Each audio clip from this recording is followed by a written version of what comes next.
Well, hello. This is our next presentation for our Higher Education Leadership Symposium for Fall 2024. Again, I am Dr. Anthony Edwards, the instructor for the Higher Education Leadership courses in our Master of Education program. And our next presentation deals with leadership and academic affairs. So, group, take it away. Hello, our group will be talking about leadership in academic affairs, and our teammates include Allison Danelski, Maria Mendoza, myself, Atsiri Navarro, Maria Barletta, and Guadalupe Sanchez. We'll be covering how leadership in academic affairs encompasses the strategic and operational oversight of higher education institutions, aiming to enhance academic quality, curriculum development, faculty support, and student success. We will be covering the critical roles in maintaining educational standards, aligning institutional goals, and driving innovation, as well as what helps academic affairs navigate evolving challenges such as technological advancements and the change in student needs. For our objectives, we will be exploring the types of leadership roles within academic affairs and the types of literatures that are provided for academic affairs and what experts have to say in the matter as far as from interviews, webinars, and observation.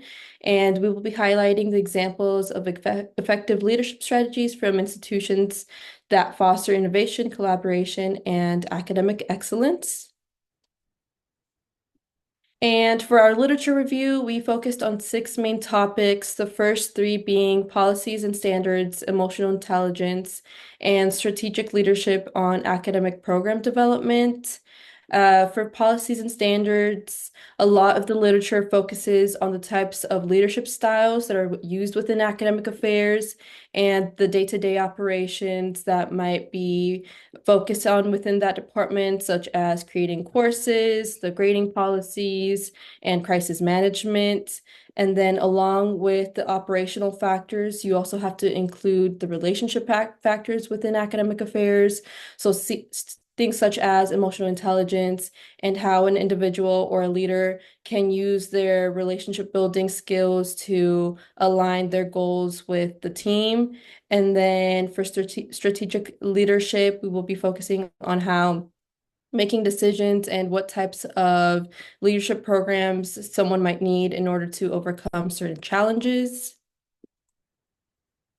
And then our last three subtopics include academic operations, faculty development, and faculty hiring and promotion.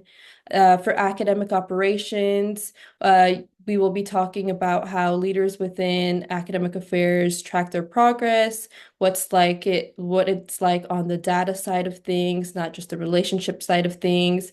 For faculty development, based on the interviews and insights, we'll be talking about how they developed into those roles and what individuals within academic affairs can do to eventually be in those positions and what it requires to hire someone and promote someone based on their skills that they have cultivated within the institution. And then I'll pass it along to observation insights. Oops, I had to allow to have you in my camera. Awesome. So for observation insights, we were researched on leadership across the academic platforms. So each one of us went in, I went for our observations and used the people we had looked up. So we had Dr. Christina Martinez Sullivan, the Dean of Academic Affairs of the Connect campus at Tarrant County College. Michelle Hancock, the Accreditation and Compliance Specialist at Tarleton State University. Dr. Freeman Harbowski, a former president of University of Maryland. Dr. Wayne Ashley, the Vice President of Academic Affairs for also Tarrant County College. And then Nancy McKenzie, the Dean of Art and Humanities at Hill College. So the two that we went from for Tarrant County College was Dr. Sullivan and Dr. Wayne Ashley. So for Christina Sullivan, the main insights for that were she creates a sense of community and brings people together by honoring and teaching cultures. She has worked for this university for 20 years, so she has 20 years of experience. and has held many leadership roles from them. So from observation, we saw that she takes initiative and goes beyond the academic aspect and extremely student orientated. For Dr. Wayne, actually, he oversees all of academic affairs for his job and works closely with other departments and leaders and administration for this college. He supports relationship style leadership. So he fosters relationships to better their institutions.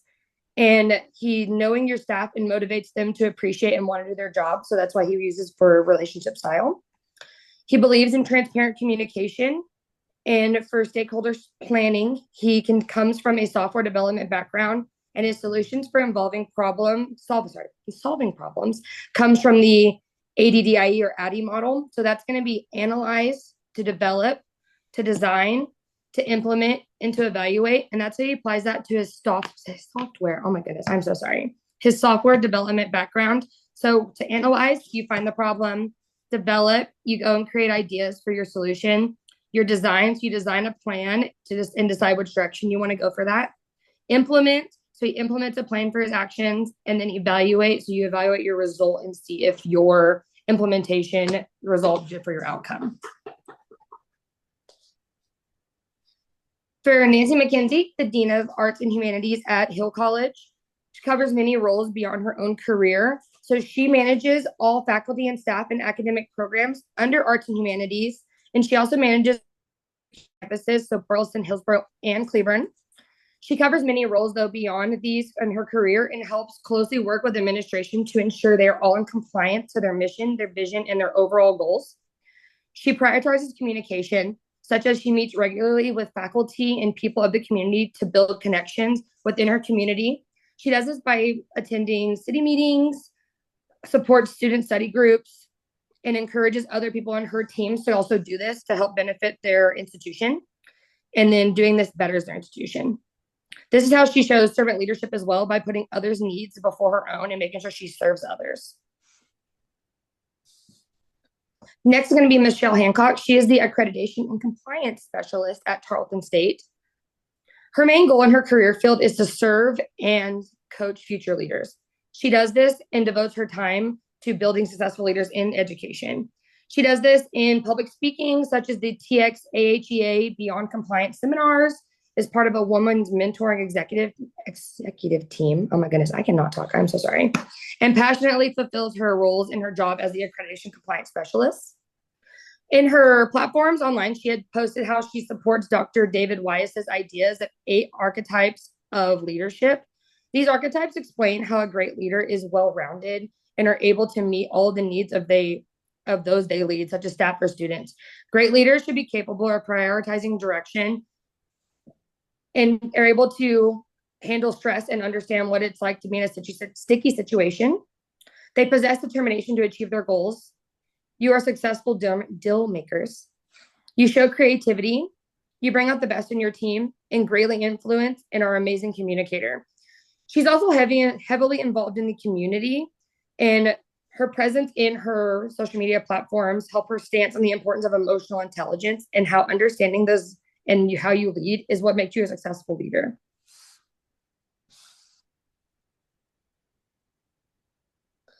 Next is going to be Dr. Freeman Habrowski, the former president of the University of Maryland. So he is a public speaker on leadership in higher education and academic program development, and his main focus is being student outcomes. He has spoken extensively about academic development, and the data is data-driven to improve student outcomes. He emphasizes creating supportive learning environments for all of his students. And then the Myrov Scholars Program, which is a national model for increasing diversity in the STEM fields, which he uses to significantly boost the number of allowing minorities and opportunities to engage in rigorous STEM coursework. For my observation insights, I also included a few webinars, and although we had 5, I only put 3 on here because they all recommended the same values for that. So the first one was Academic Affairs Faculty Forum, the first year student success. So academic affairs is crucial as they check students' progress. Progress affects students academically, socially, and emotionally. So the student body also affects academic departments as they run as an institution. The example I provided on here was that it is a different types of students require different needs to be successful in their programs. The next one was bridging student and academic affairs, and it addressed how to create a successful learning environment for staff, student, and university leadership. And then the third was making the transition from student to academic affairs work that focuses on diversity and inclusion. And the importance of diversity and inclusion creates a sense of belonging and acceptance. So everyone knows that they are successful in the university they choose. And we felt like including these for the webinars were a great insight and a tool for academic affairs, as it allows us to see how others from different institutions run their departments. And there I could better the institutions for them to do oh my goodness, to learn and grow in their own departments. So, along with observational insights, it's essential to incorporate expert interview insights from established experts in the realm of academic affairs. Their research and perspectives will provide us with a greater understanding and will also enhance leadership in academic affairs. So, we'll be looking at key findings from various leaders, ranging from registrars, directors, and deans, that highlighting their contributions and relevance to the discussion of leadership in higher education. So the first one, we have Erica Graham. She is the registrar at Tarleton State University. Her work seems to be driven around data, and she highly emphasizes emotional intelligence. She's very policy/procedure driven, and also emphasizes clear communication. Her leadership style gravitates more of a servant style, and she's reliant on the student and how the student will benefit in their educational journey. She does this by delegating tasks, providing her team with the opportunity to grow and learn in their position, and also understanding and knowing who your stakeholders are and how much of a crucial role they play in building those relationships. Also under Tarleton is Dr. James Gentry, the Director of Instructional Design and Course Development. He does development course design, working with instructional consultants who work one-on-one with faculty concerning instructional issues. And his approach seems to be the same as Erica Graham's, the servant leadership style, serving faculty and staff, so they feel like they are entrusted with them for their expertise. And then as we go back, mentioning to Michelle Hancock, the accreditation and compliance specialist at Tarleton, she's responsible for regional compliance of the university and financial aid for students that are on campus. And her approach seems to with the others a servant leadership style. She does this by providing support for the personal development of her team, making sure there's clear communication, regulating departments via compliance, understanding of self-awareness within her departments, and while also infusing core values. As our fourth person, Dr. Candace McGowan. She's the Director of Academic Affairs for Educational Partnerships at Tarrant County College.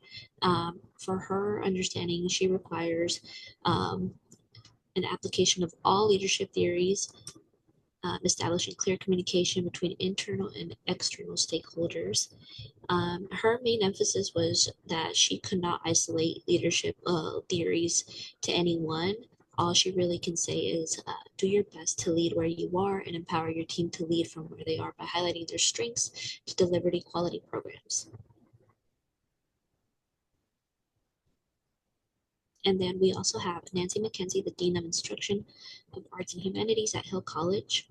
And she answers executive orders from the Vice President of Instruction and is responsible for students under the Arts and Humanities Department, focusing on institutional effectiveness. And her style also is the servant leadership style, and she does this by supporting others and serving the business of the college to help achieve success in educational journeys. And she mainly emphasizes communication, as she believes it establishes relationships to facilitate better understanding of a student or a faculty member.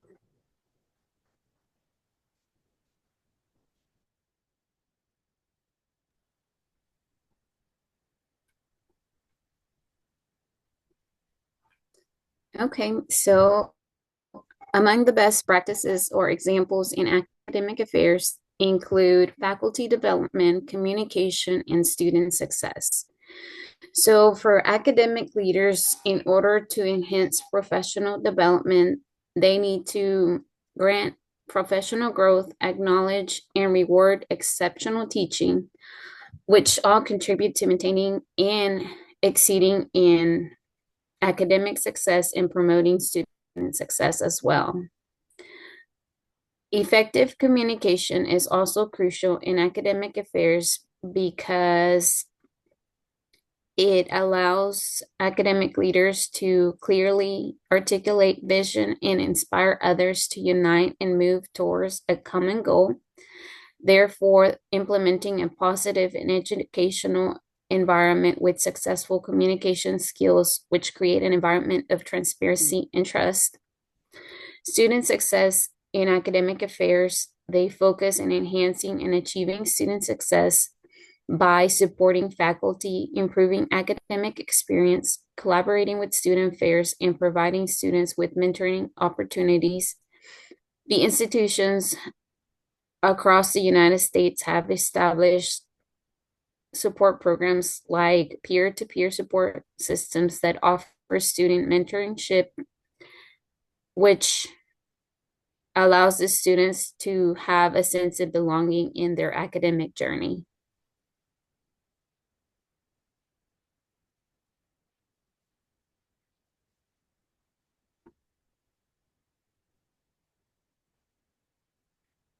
Right. So in conclusion, the main takeaways include the role in academic success. So leadership in academic affairs is vital for navigating the complexities of modern higher education, fostering faculty engagement, and ensuring that students succeed. The key takeaways include adaptability, collaboration, strategic planning, emotional intelligence, and faculty are essential for effective leadership. And for future outlooks, institutions must continue to evolve and innovate through strong leadership, particularly in the face of challenging technologies and educational demands. Finally, we open the floor for any questions that anyone might have.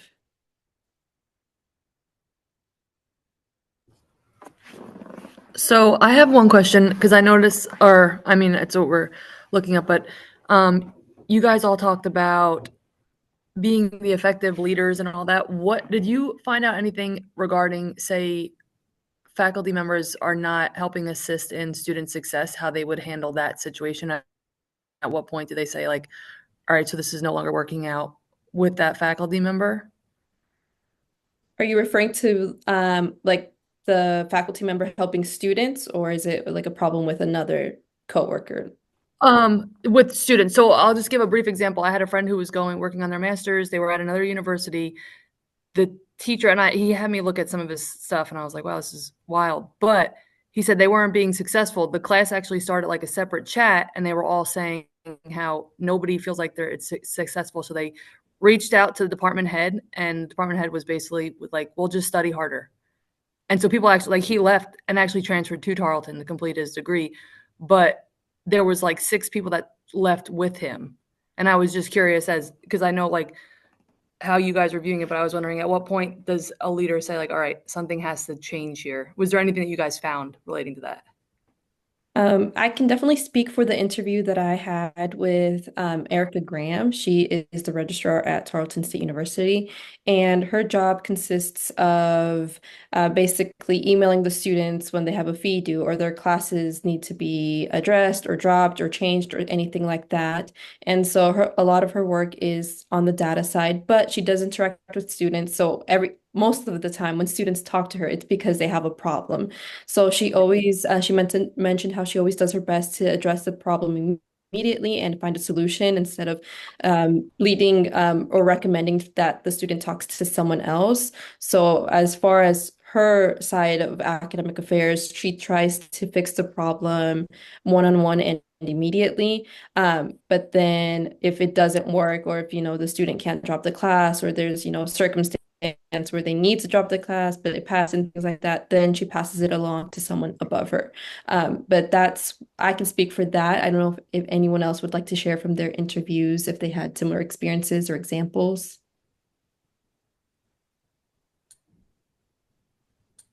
I think through my interviews, a lot of them have emphasized how circumstantial they are and how it really depends on who the person is and how they approach the issue at hand. So I would say the book, the the readings that and the research that we have talked about, they touch on it a little bit, but it's really vague on like, whoa, well, everything is circumstantial and kind of going back to like in-person interviews, it's the same thing. So there really isn't any, or I believe on our end, there really wasn't a lot of um, touching on that subject. I was just curious because I was combining it with my topic of like enrollment management. We want to keep as many people in as possible. So the idea that a significant number of people are leaving a program, I was just curious if there was anything that you guys had seen. No, definitely agree. And then kind of to touch up on it again, based on what Erica mentioned, for at least at Tarleton State, she said that she found it a lot easier to help students at a smaller institution compared to worked at, because at her previous institution it was a lot more students enrolled, and so with smaller institutions she definitely said that she's able to provide more support and more personalized support. So I think it just depends also on the institution, and I mean that, if it's a smaller school, it, faculty and staff can provide better help, but also maybe that says for something to, for larger institutions, how they might need to address those issues with larger class sizes and things like that. Right. Thank you. Any other questions?